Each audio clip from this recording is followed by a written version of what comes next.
Hi all and welcome to Highgate. A day before the next edition of Night of the 10,000 metre PBs, we are here with Ben Pochee. Ben, how excited are you? You're the founder of the event, to be back here once again this year. Yeah, well, I'm amped. I can't wait to work with all my Highgate Harrier colleagues to host the event and to invite our club community and the wider community to essentially celebrate their sport. And I can't wait because it's the people here, it's the people online, the people that talk about it, create all the energy and the atmosphere that makes the event. And for anyone who doesn't really know too much about Night of the 10,000 metre PBs, it's been going, just for over a decade now. Can you explain the history and the inspirations behind it? Yeah, sure. The event started in 2013, and the idea really was, how can we provide a platform initially for domestic runners to have a trusted place for running a 10,000 where they can get quick times.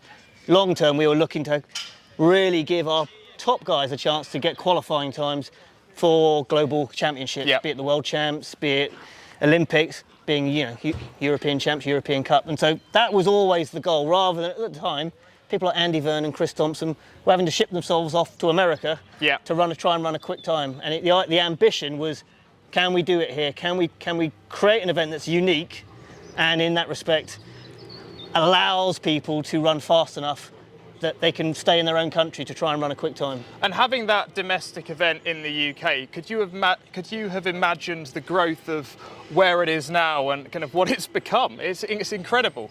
No, I mean, I'd love to say yeah, and it was all part of a plan, but no, not at all. It's always just looking 1 year ahead and how can we grow it? What can we do to build on it? And it's been really organic, and part of that organic growth is how so many people have supported the initiative. The event celebrates UK's grassroots club community. Really, it's all about volunteer, all around the country, all the events, the open meets on the track, the national cross, all these volunteers making the good stuff happen. And this event really is trying to distill that and show that we can use all that goodwill and all that philanthropic people giving up their time to create something a little bit special. Yeah.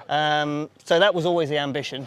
And for anyone who doesn't really know too much about it, what can they expect tomorrow? Because it's not just fast 10,000 metre races. Of course, it embeds the Olympic trials for Great Britain and Team GB as well. Yeah. But you've got under 13 races, kind of under 15 races. Yeah. I mean, the junior aspect is so big now as well. Yeah, I mean, again, coming back to what can we do to help younger generation be inspired by our sport, see what it's capable of, and see the energy and all the goodwill of the people around it. Because I think that's what this event shows, is how much latent passion there is for people to celebrate what they love. And I think maybe they haven't had the opportunity to come, have a social, drink, and properly get behind the sport they love.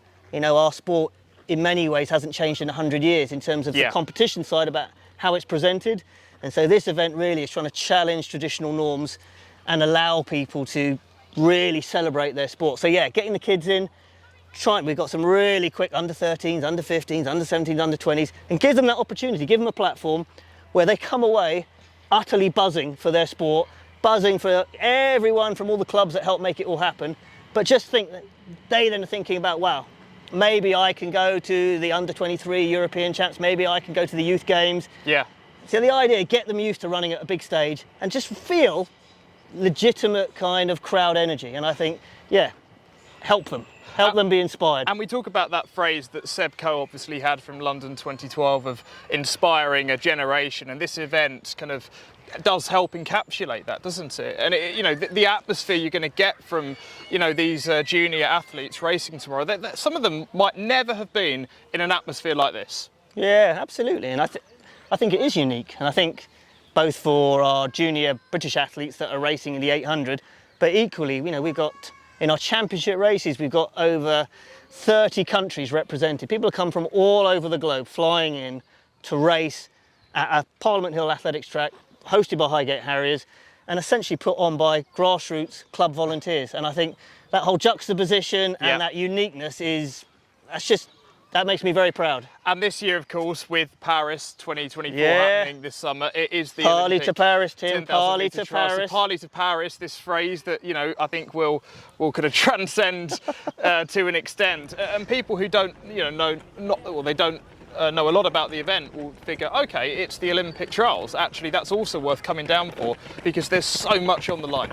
Yeah, and I think we were just talking off camera about how that really helps. I mean, we're going to get a huge amount of hardcore athletic people down who've got real insight kind of into the background mechanics of athletics. But equally, we want to invite people who maybe got a passing interest. Yeah. And I think the narrative is so simple, and you can get behind it. You can tell a child, this person runs well enough today, they are going to go to the Olympic Games. Yeah. And obviously we're hosting the UK champs and the trials, which is great, and we know the criteria for that. First two across the line, if they got the qualifying time, are going to go. But beyond that, like I said, we've got over 30 different countries represented, with people trying to bag Olympic qualifying times so they can represent their own nation at the Olympics. And I think that real simple narrative, it really draws people in. And some of the calibre of the British athletes, you know, Megan Keith, who's had an amazing season so far, Jessica Warner-Judd, on the men's side, Charles Hicks and Patrick Dever. Yeah. But then the international fields, we were chatting on the phone the other day, it's so global now. And again, when you started this out back in 2013, did you ever imagine it would get to the stage where you would have athletes pretty much coming from every continent on Earth to race here? No, I mean, like I said, I'd like to make out we had that as this great plan, but no, not at all. But I think even from, Eddie McGinley flew over from Ireland for our very first event, and back in the day it was quite a big thing to, go sub 30. He didn't have carbon shoes back then, and back then sub 30 was, that was pretty good. And then in 2014 with Joe Pavey, we had Sophie Duarte came over from France, and that was amazing because she was the European cross champion at the time, and so that was a really big deal. And then you start to see the international potential appeal. But no, I would never have thought it would get to the point we are now. And of course we have this on-branding, on-track nights, this year's night of the 10,000 metre PBs, as last year's as well, part of this on-track night series where, it's, Paris, Vienna, Melbourne, Tokyo, London. I mean, how much of an impact have On been for this event as well, and kind of giving it that kind of gravitas from their point of view? Yeah, I mean, it's definitely not been insignificant. So supporting the event, allowing us to grow, because the event is a not-for-profit, we've always looked for sponsors who basically put into the event for allow us to build it and give to everyone. So that's the beauty of it, is almost a kind of classic naivety, because we cleanly work as volunteers, as an athletic club. On come in, we take the funding, and it's fantastic, and the support, and it just goes straight out to, as we're about to go under our lactic tunnel of love, funding things like this. So yeah, no, we're very grateful, and obviously they've done a great job in promoting our event further afield. So I think in some respects, it's been a big help. And we are down the back straights here in Highgate now, and this tunnel is kind of, our voice echoes around. I mean, tomorrow the atmosphere in here is going to be crazy. What can you say about kind of, this tent, and you're going to have people with kind of pyro professionals doing their bit there. You're going to have people drinking beer. It's about coming to the event, enjoying yourself. You might not need to know every athlete, here, but you don't have that at the darts at Ali Pali. You come there to enjoy yourself, and I mean the atmosphere in here is going to be great. I just think what you're watching is quite simple. People trying to run faster than they've ever run before, and that's quite a simple concept you can buy into. And obviously, like we said, championship races, who's going to become an Olympian at the end of this? And yeah, our Lactic Tunnel of Love started in 2016. It's a great name. It is, thank you. And we hosted the Rio Olympic trials then. We had Ross Millington, and it's essentially about how do you create atmosphere. And a 400-metre track, you can fill it with lots of people. It's a huge area, and it's very easy for atmosphere to get lost vertically up into the air. So the idea was, can we put a roof over and try and really hold some of the atmosphere down? And Ross Millington, who qualified for Rio in 2016, he said some beautiful things about our event at the time. And it gives you the confidence when top athletes are backing what you're trying to do. It means a lot. So, started in 2016, had one on the back straight. It was only 30 metres now. We've doubled in length because, as we know, longer is better. Yep. Definitely. And now we're on the home straight as well with our 30-metre Lactic Tunnel of Love. And then we got our bridge as a crossing point to the Infield. So it's all stuff you'd never normally see on an athletics track. And it's all been led by people. So, we didn't really put the infrastructure there and hoped we'd have people. It was more we had people. It was how can we work with all these people who are coming 100%. to kind of leverage all that goodwill, all that positive energy. And what have the athletes said to you kind of about the atmosphere over the years? Because everything they've said to us, obviously, kind of we help report on the event, but they say it's one of the best events on the calendar, and they're including major championships within that. They're very kind. It's very flattering. I think 99% of what they love is just their own sport basically being bounced off a mirror, and all we're doing really, I think, is giving a platform to our amazing sport. And just, I think all that passion, all that energy has always existed within our clubs. You know, grassroots clubs in this country go back way over 100 years. Yeah. And it's always been delivered on this unique, some would say insane, financial model of no money, we're all just volunteers. And I think that's the energy, and that's what they're feeling is, and all we're doing at this event is giving that platform for all that grassroots club fun to basically explode and bloom in front of them. But like I said, Ross Millington, he qualified for the Rio Olympics, went out to Rio, competed, came back, and then in AW itself, he said actually the atmosphere at night at the 10,000 was better than Rio. And he think, I can't ask for more than that when someone of his calibre. It says a lot, doesn't it? Yeah, it says a lot. It says a lot, I think, for the people that come, like I said, that create that energy. And you come out of the tent here, you have the Seiko boards, the athletes get an idea of the times. You've got the wave light technology. Just on the wave light, actually, how impactful will that be as well? Because you're going to have lights for both the Olympic qualifying standards and then I think federation standards as well. We got a secondary time. It doesn't quite fit into the standards, but it's more what the athletes were after. Yeah. So that's what we're trying to look at, is people who aren't at the front. We're trying to look at who else is chasing what sort of time and what would that secondary pace be. So it's based more on that, but often so I think we're quicker than the European qualifying time in the, the A men's race and the women's A race. And we have to talk about the Infield, just kind of glancing over there. There's still a lot of construction taking place, but there's going to be so much. I mean, I know, you can't mention everything, Ben, but just to give us a flavour of what to expect. Yeah, I think, number one, it's for most athletic fans, it's just that whole kind of, is this really possible? Should I be, because you're never normally allowed anywhere near the track, let alone the infield, which is, an official is going to do their job quite rightly and tell you to get off it. Yeah. So number one, we've got a bridge, we've also got 2 other crossing points where people can access the infield, and it's that feeling of, that frisson of, I've never done this before, this is quite nice. And then within that, we've got food, we've got drink, we've got a whole smorgasbord of fun. We got a tattoo parlour. It's a great way of describing it, yeah. Smorgasbord of fun, yeah. We've got hair braiding, we've got placard making, so you want to come and cheer on a friend or a partner. Amazing, yeah. Get some placards made.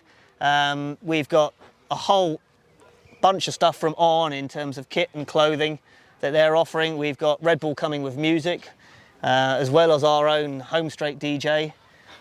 We've got a really good pop-up circus, learning circus skills from Fit Up Productions. So not a huge amount then, really. It's just hopefully stuff that you can come with a family and you don't have to have an affiliation with athletics, and you can have a great time.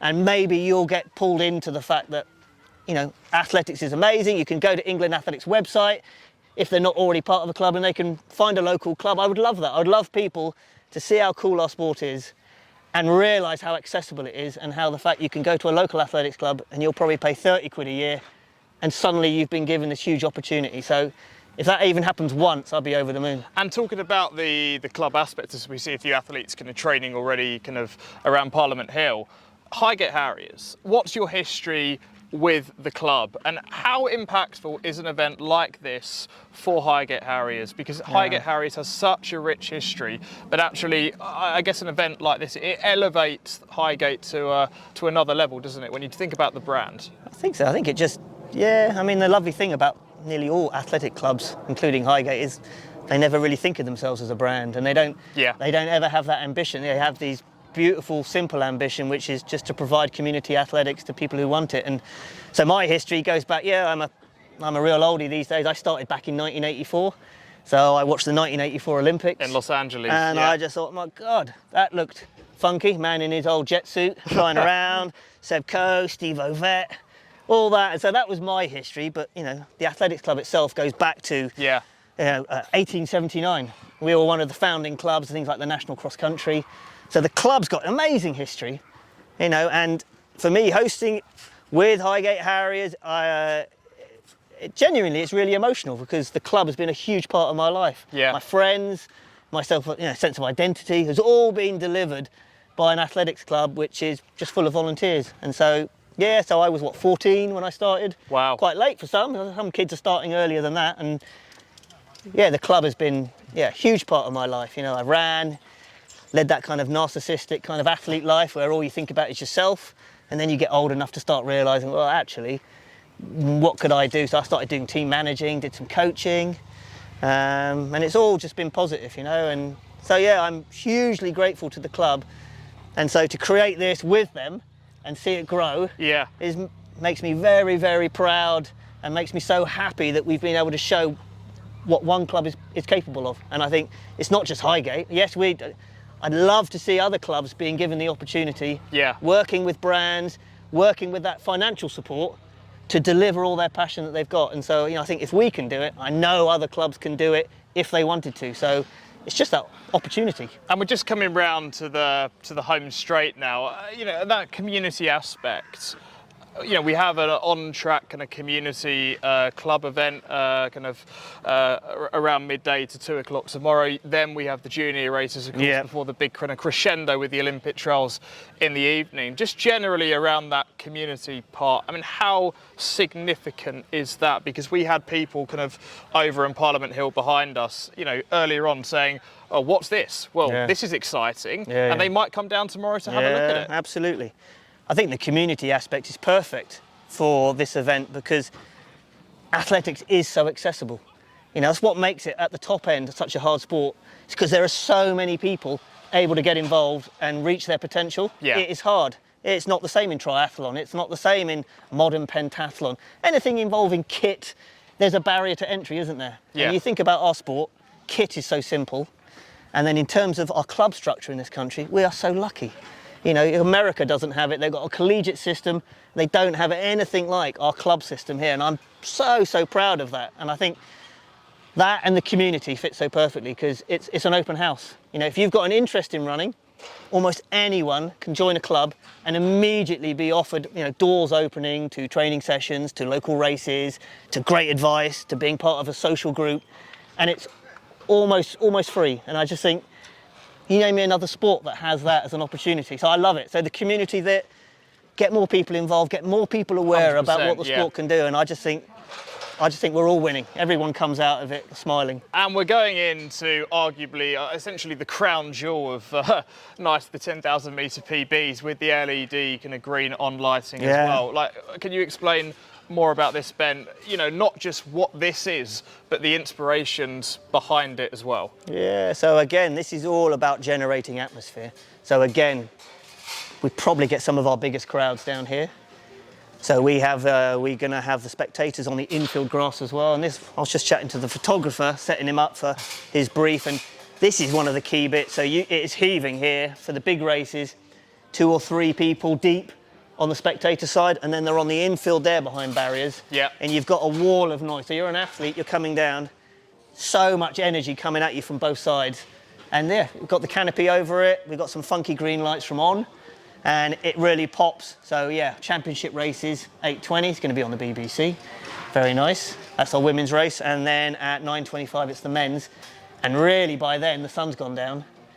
And everything closes in. Everything comes alive. And for me, those last 2 races, that is like the cherry on the cake of our event and atmosphere. Everything's popping.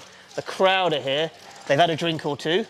Could be non-alcoholic. Not saying it's got to be the booze. As we go past the 10,000 metre.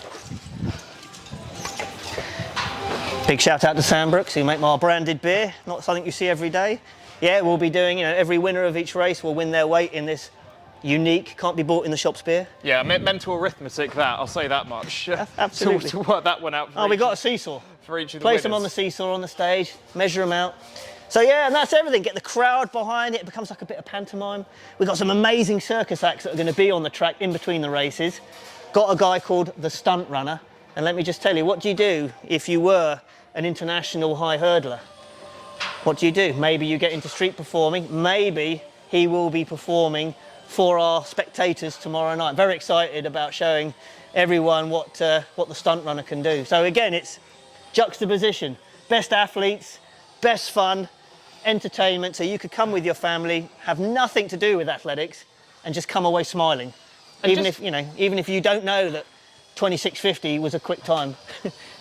I know. I mean, Should they run that? The qualifying standards are crazy, aren't they? But Yeah.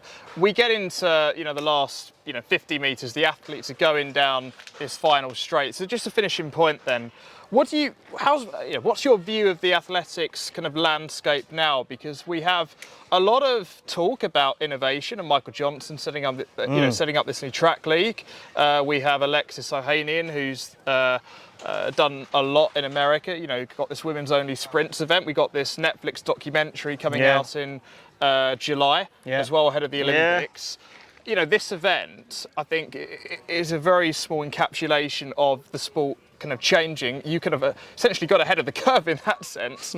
But what do you make of the landscape now, and where do you want to see Night of the Tens in, let's say, 2 or 3 years? And what do you think it can become? Yeah, I think I just stay true really to what we've always done. We are volunteers at Highgate Harriers, and we're putting it on. We don't try and do 5 and 10 year plans, because we try to be led by what the energy is from the crowd, what the feedback we get from the athletes, and then essentially what we can deliver. We are limited, we've got day jobs. So that is the truth, is what can we do with the constraints of fitting this in around, all our Highgate guys doing their 9 to 5. So it is tricky, but I think innovation, trying new things with our sport is it's essentially a must for our sport to survive. I think at the minute, it's disingenuous for us to refer to a sport as a professional sport. I don't think it is. And I think in some ways we'd almost be better re-embracing the fact that we are an amateur sport in this country, and it's working out how we use that amateur energy and volunteer power to get the most from our sport. And I'm not involved in the politics. I deliberately don't get involved, but I see this event and it makes me very proud how much people can enjoy it and how we can help the athletes run quick times. I wouldn't for 1 minute say this is the template. I would say this is one way, and I think what it shows is there is so much latent passion if you present the sport in the right way. And where there's passion, there is commercial opportunity. But yeah, from a professional point of view, that's not what this event is for. Yeah, we're a not-for-profit. I work as a volunteer, as do all the other Highgate Harriers. But I think, come back to your point, I think innovation and challenging the traditions of the sport are crucial for our sport to be vibrant and strong in the next 10, 20, 30 years. And as a final point, as we're about to go back through the start-finish line here in Highgate, a word on the volunteers and the impact that they have, because none of this would be possible without them. No, it's just incredible. Again, that's how many people have got behind the initiative. And the majority are Highgate Harriers, but we've got friends of Highgate Harriers coming. We've got people with skills who've helped right from the early days, from people who are electricians, from people who've worked in social media to cinematography, all pitching in to help make the event, to allow it to snowball. I couldn't do it on my own. And so it really is a snapshot, I think, the volunteer energy of UK grassroots club running. That is what our sport is built on. And I think this event just really demonstrates it to the best. And so I'm so grateful, and I'm just so proud to be associated with a sport where the volunteer power is everything. Ben, thank you so much. Of course, you can watch this on YouTube tomorrow and on the BBC in the evening. But it should be a spectacular event. Hopefully the weather holds up. I think the forecast should be just about okay. But Ben, thank you so much. Thank you, Tim. Great to chat. Lovely to talk to you. Great to chat.